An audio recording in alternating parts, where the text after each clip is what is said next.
The final finalist to come before council this evening is Mr. Densil Porteous. Welcome back to council. Good evening, everyone. Good evening. Thank you for the response. Appreciate it. My name is Densil Porteous. I use he, they pronouns, and I'm proud and excited to be here this evening. Quite honestly, I hadn't thought about what I was going to say. For me, it was realizing and understanding that representation matters. And so when the opportunity came up, I stood up and said, yes, I'll give it a shot. But as I've been sitting here listening to everyone, I realized that so much of what they've said in terms of service to the community, belief in what we should be doing and stepping up when we have the time, capacity, and ability to do so, I believe in that.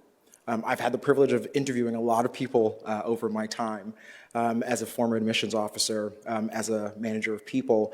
And I think the thing that we can see is always a resume, so hopefully my resume speaks for itself in relation to what I have done. But what we often cannot see and understand is the why behind someone. And so I'm going to share a little bit of my why. I am a first-generation American. I was born in Jamaica, West Indies. I came to America as a very young person. I moved to America with my mother and my 3 older siblings, single mother. My mother did not go to college. My mother did not finish high school. She did that as a single parent working in New York City. My mother passed away when I was 14 years old from HIV/AIDS. I had to move. I had to uproot my life. I had to change everything that I knew. As a queer, gay, black man growing up in New York, I had to pack up and move to Georgia. I spent some great formative years living in Atlanta, Georgia. And then I came to Ohio for college. And I found my home. Columbus has been my home since 1998.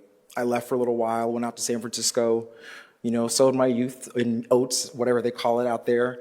And I had a phenomenal experience learning and living in a new and different city. But I came back to Columbus with a purpose and intent to help create a city, to help create a community that had given me so much love, that had allowed me to fail fast, to grow wonderfully. And so I came back to help create Columbus. I had the privilege of serving on the Create Columbus Commission on my return. I've had the privilege of working in higher education on my return. I've had the privilege of serving as executive director of Stonewall Columbus since 2020. I understand this city. I love this city. This is my home. I'm raising my 5.5-year-old daughter here. I got married here to my partner in this city. Whatever I can do to ensure that this city continues to grow, to change, to evolve, to be what it should be as the 14th largest city in the country, that is what I commit to do. So whether it be a minute, a year, or 20 years, I'm here to serve this city. Thank you. Thank you so much.